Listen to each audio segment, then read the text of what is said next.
sa Pagsanhan, halos 2,000 ang mga bangkero.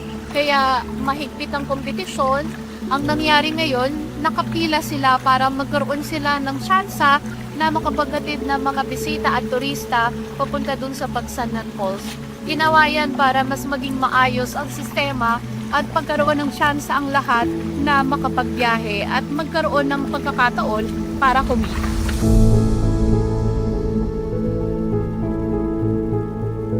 Para ka makarating sa Pagsanhan Falls, may 16 na rapid ang dadaanan natin. Ibig sabihin yung mga lugar na bato-bato para mapuntahan ang magandang Pagsanhan Falls. Ibig sabihin, pahirap yun dun sa mga bangkero. Kaya talagang kailangang maingat ang kanilang pagbabangka at pagsasalwan para ligtas na makarating ang mga panauhim sa Pagsanhan Falls.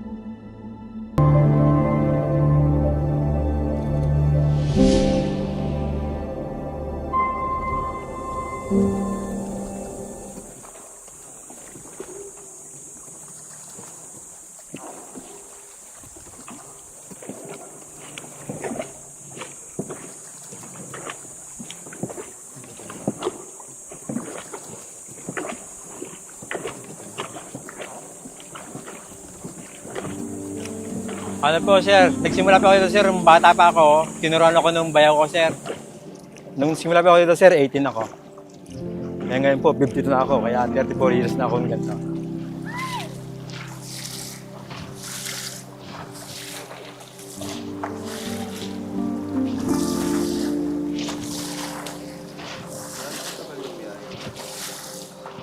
Sa pinaka-main pole, sir, baka 1.5, sir. O mga higit isang oras, sir.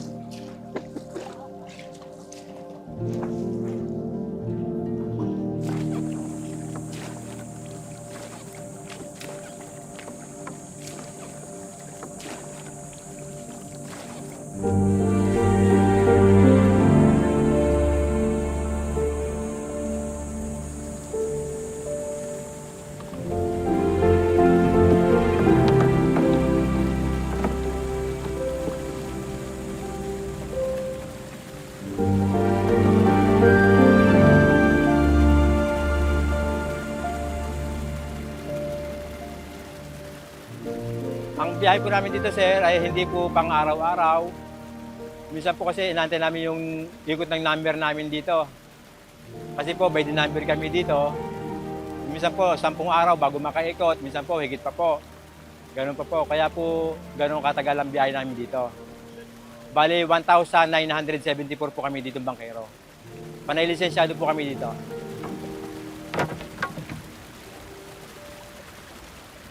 Ganun po kadami.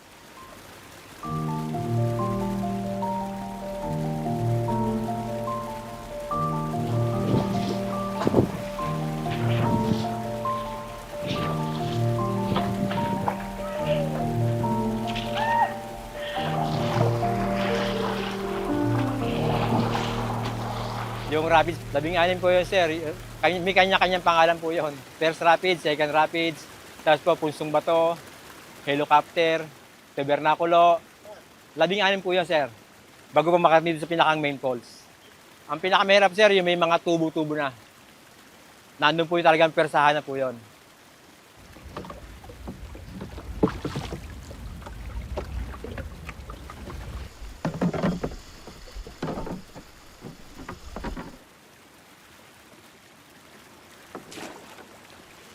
Kaya po naman may mga tubo yung daanan yan, sir, para po hindi sumayad yung bangka sa mga batuhan. Pag po sumayad yung likod ng bangka nito, makagasgas po yung bangka, mabilis po masira. Mahal po ang paggawa ng bangka. Minsan po, maranasan namin dyan, madulas lang po kami, ganito po. Lulod lang naman po, gas-gas lang dito. Kasi po, yung mga madulas po yung mga ganito po, mga bato. I-slide po yung paa nyo. Ito, sugat po, sigurado po to. Wala pong bangkero dito na hindi po nagkasugat sa paa. Lahat po, dumanas ng ganon.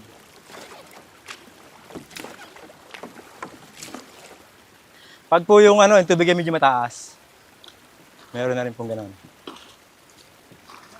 Hindi naman po maiwasan yung aksidente, sir. Mga disgrasyang ganon. Hop! Hop! Ano yun, sir? Signal po yun, sir. Signal. Minsan po, may kasalubong kasi. Pag may humiyaw, titigil po yung isa doon.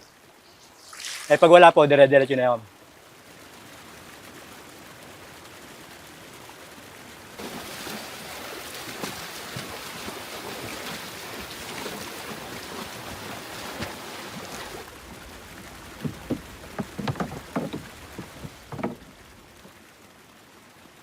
Pag tagulan po, sir, minsan po wala kaming biyahe. Minsan po naman hanggang dun sa may first post lang po na sinatawag namin doon, ang dalahan namin. Hanggang dun lang po yung pinaka-pulse namin noon. Pag pumataas ang tubig dito sa loob, hanggang dun lang po kami sa bukana.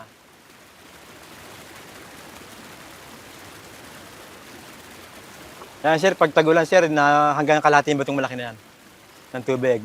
Ang daan po namin, sir, doon sa kabilang tabi na yon. May mga tubo po yon.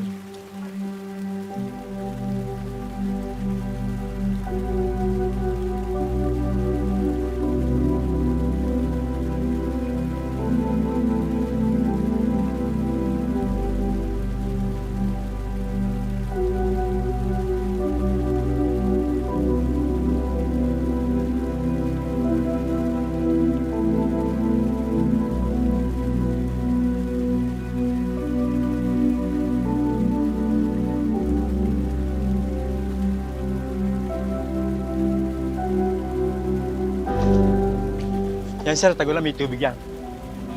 Pulse ko yan, pulse.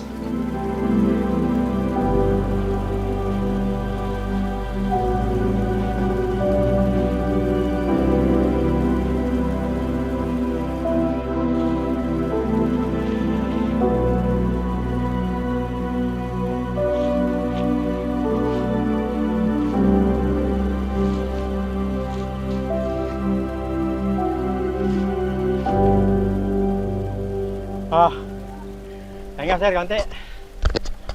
Kahit po nilalagnat, sir, panahon nung kailangan kumayad, kakayad po kayo. Pag po walang bangkain nyo, sir, kung saan po sa bukid, may trabaho, sir, magtabas-tabas lang, sir, pwede na po rin yun. Basta makaraos po yung maghapon yung makikita kayo.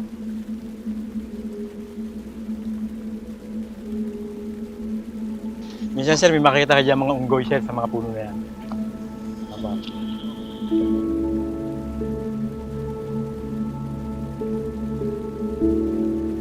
Minsan po, sir, may naranasan kami dito, yung abunin kami ng malakas na ulan dito sa loob. Hindi po kami makakababa daw, sir. Kaya po, may hagdan po dito. Oras po makulong dito sa loob, dyan po aahon yung pasero namin.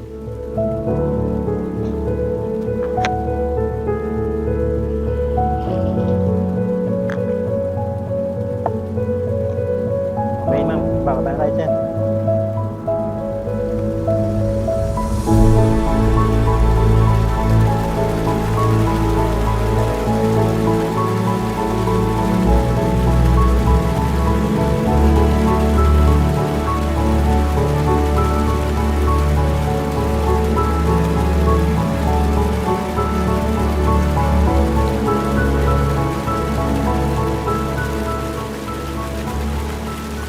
Malaking bagay po sa tagapagsangan po itong pagsangan po sa to.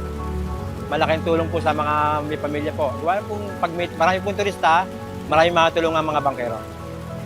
Pag po walang turista, medyo mahina po ang kita. Pag po maraming turista naman, sir, minsan po yung ibang bangkero nakakadalawang biyahe dito. Dalawang anak po, pero babae. Naitagod po namin mag-asawa yon sa awa tulong din po ng Panginoon Diyos. Yung pong panganay ko po, sir, drafting po yon. Yung pangalawa po ay criminology.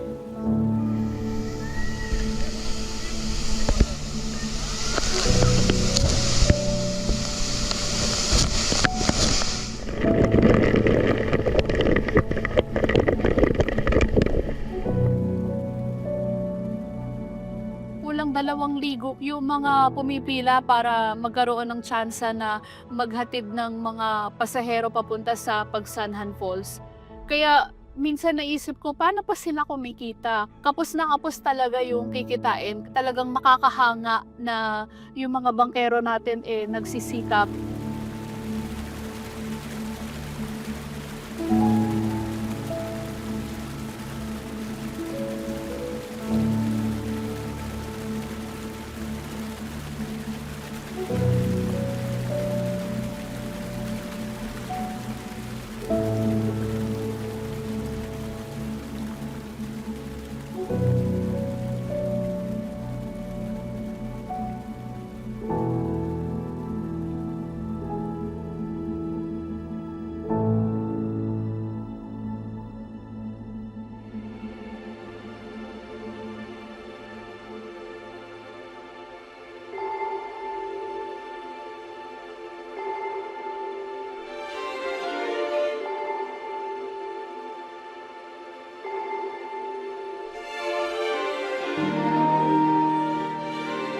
Habang abala si Tatay Ferdy doon sa kanyang pagbabangka, pupuntahan naman natin ang kanyang may bahay na nag-aasikaso naman ng kakanin na kanilang ilalako para karagdagang kita sa kanilang kabuhayan. Hello po! Ay, magandang umaga po. Si Wine po ako. Kami. Opo. Kumusta po? Sa pagkakataong ito, gagawin namin yung isang produkto na inilalako ni Nanay Ami. Nanay Ami, ano po ba itong gagawin natin ngayon? Donut po. Donut. So after po nitong process na ginagawa natin, Nay, ano Opo. po ang susunod dyan? Bali, i-form ko na siya ng yung pahabain ko na siya ng ganyan. Pag ganun mo lang, para Tapos ganyan. i-roll po siya. Oo, Pasalubong. pasalubong. Yan. Parang roll, parang lubid. Oo, parang lubid siya. Pero yung mga Doon ako tinapay na nag-ano. hindi kayo gumagawa ng mga tinapay kagaya ng pandesal. Parang gusto ko nga, naisip ko nga din yon. Kasi lang, wala akong mga gamit na Kasi talagang, yung Makakadagdag halimbawa po sa yun. kita po ninyo. Opo.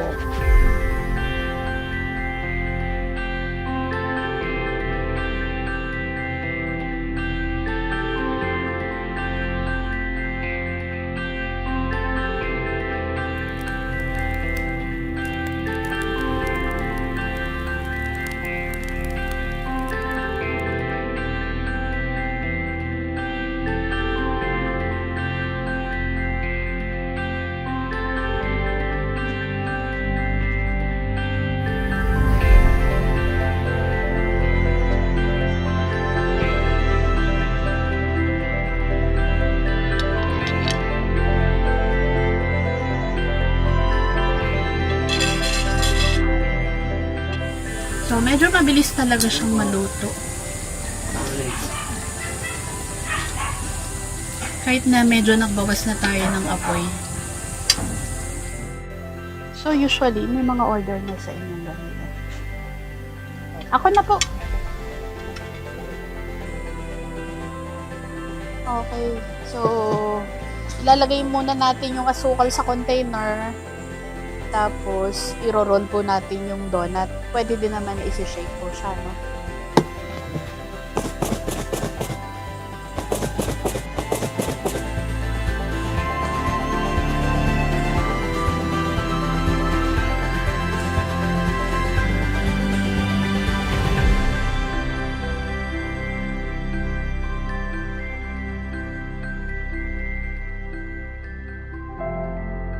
Sa mga pagkakataong walang biyahe sa bangka, si Tatay Ferdy ay katuwang siya ni Nanay Ami para naman sa pagkuha ng mga dahon ng saging na gagamitin doon sa ginagawa nilang suman. So buti marami mga tanim ng saging dito sa inyo. Marami pong tanim dito sa saging. Opo.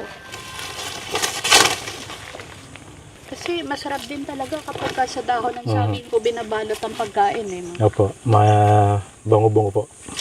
Mabango sa iba yun. Kakaiba itong Opo. dahon na. Ano po yan, murang-mura pa. Mura pa. So ito medyo ano na din po siya. Malago.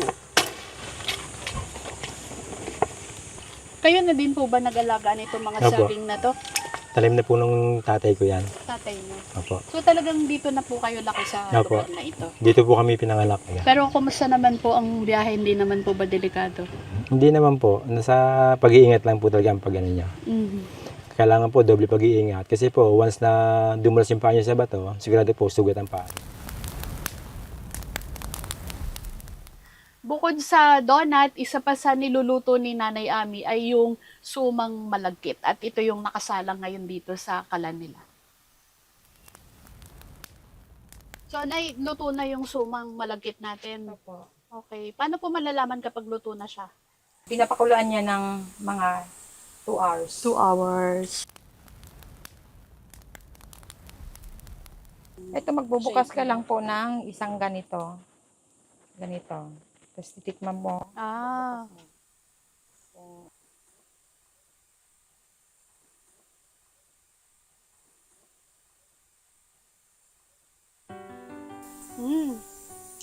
Tama lang, hindi siya masyado matamis. Tama lang yung tamis niya. Tapos medyo lumalasa yung gata niya.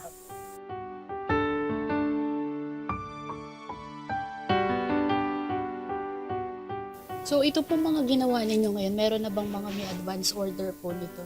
Mayroon dyan yung... Kanina pa nga gusto nilang Kunin na.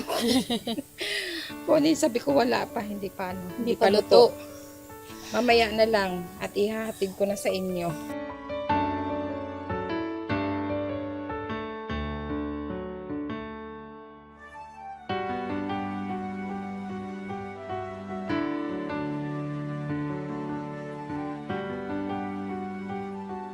Nabanggit ni Nanay Ami na talagang luma na nga yung mga kasangkapan na ginagamit nila. Kaya kung minsan wala pa silang gamit, nanghihiram sila ng kasangkapan sa mga kakilala, mga kapitbahay para mairaos niya yung kaniyang maliit na negosyo.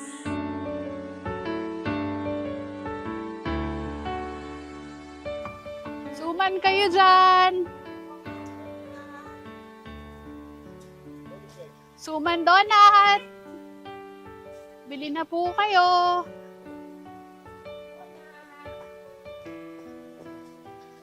May ano to? Asukal po. Donut po. Tapos ito po, donut. So, usually na gaano katagal kayo nakakapag lako? Yung isang bilao po, gaano katagal? Pagkaano naman. Mabilis lang. Suman!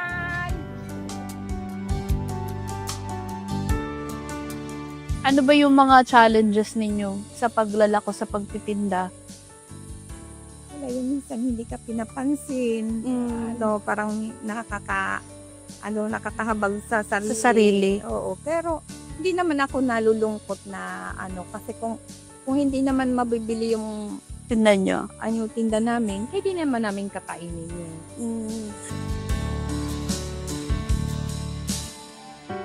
Labis pong pagpapasalamat po sa kanila kasi kahit po ganun kahirap yung buhay, nagawa po nila kami mapagtapos hanggang college po kami nakikita ko po kasi yung yung tiyaga nila at paghihirap po nila na mabigay po yung kailangan po nila.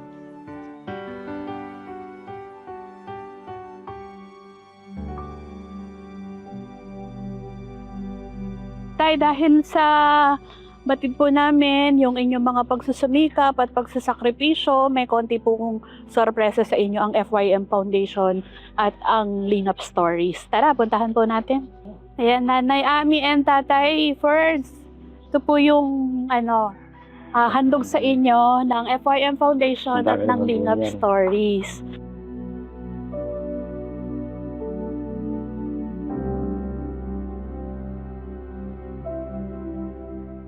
So, Nay, may oven ka na. So, pwede mo nang gawin yung ibang mga... At meron din po tayong bigas na pandagdag dun sa negosyo ninyo na pagsusuman. Tsaka groceries. So, meron na din kayong talyasi, oh. Para mas marami na Butas yung... na pati yung talyasi. Oo, marami na kayong mailuluto at saka yung steamer po natin. Tara, tingnan niyo po. Tapos, Yan na po itong pinapangarap. pangarap niyo talaga. O yan, natupad na yung pangarap ninyo. Tapos ito naman po yung bigas. At ito po yung galing sa FYM Foundation at saka Lingap sa Mamamayan. Thank you po. Maraming salamat po sa mga tumulong. At bukod po dito sa mga kasangkapan at groceries na ipinagkaloob, tayo meron pa pong karagdagang tulong pinansyal na ipagkakaloob po sa inyo ang FYM Foundation. Maraming salamat po sa FYM Foundation. Malaking tulong po sa aming pamilya po ito. Bukod po dyan, tayo, may bike kayo, may bago kayong bike. Tingnan nyo, dali, subukan ninyo yung bike ninyo. Kasi alam namin, nasira na po yata yung Opo. bike na gamit ninyo, no? Maraming salamat po dito sa bike na handog niyo po sa akin. Malaking tulong po ito sa akin sa pagpunta ko po dun sa base namin sa Abangan. Maganda pong itong service namin. Napakalaking tulong na. Kasi yung tulyasi namin, hinihiram lang namin sa kapitbahay. At saka lumang-luma na pati yung aming steamer. Ito yung pangarap ko na magkaroon ng ganito. So may mga ibang gamit pa po dito na magagamit nyo para sa... Pwede na kayo mag-bake ng pandesal. Po. Malaking tulong na po sa amin ito. Salamat! Salamat! Ano po. Sige, Nay. Thank you po.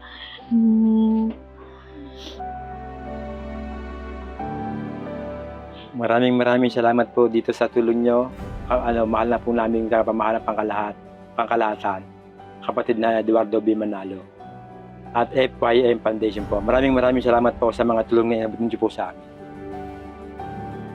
Kapatid na Eduardo B. Manalo, maraming salamat po sa tulong na ibinigay niyo po sa aming pamilya. Maraming salamat po sa inyo. Nagpapasalamat ako na binigyan muli ng pagkakataon na makabahagi dito sa Lingap Stories. Sa pamamagitan nito, nakikita natin yung mga pagsisikap at pagsasakripisyo ng ilan dun sa ating mga kababayan na humaharap sa iba't ibang mga pagsubok ng buhay. Hindi madali na harapin itong mga problemang ito, lalo na ang mundo ay patuloy sa kahirapan. Itong mga na-feature po natin sa Lingap Stories ay talagang inspiring stories na magbibigay ng panibagong pag-asa doon sa mga makakapanood at magbibigay din ng panibagong, sabi nga, sigla para harapin nila ang mga pagsubok ng buhay. At sa atin pong tagapamahalang pangkalahatan ng kapatid na Eduardo B. Manalo, nagpapasalamat po ako ng marami dahil sa patuloy na pagtitiwala at pinagkakalooban po ninyo ng pagkakataon na makabahagi ito sa napakagandang programang ito ng Iglesia ni Cristo at ng FYM Foundation. At sa pamamagitan po ng Lingap Stories na ipagkakaloob natin ang mga tulong na kailangan po ng ating mga kapatid at ng ating mga kababayan na humaharap sa iba't ibang pagsubok ng buhay.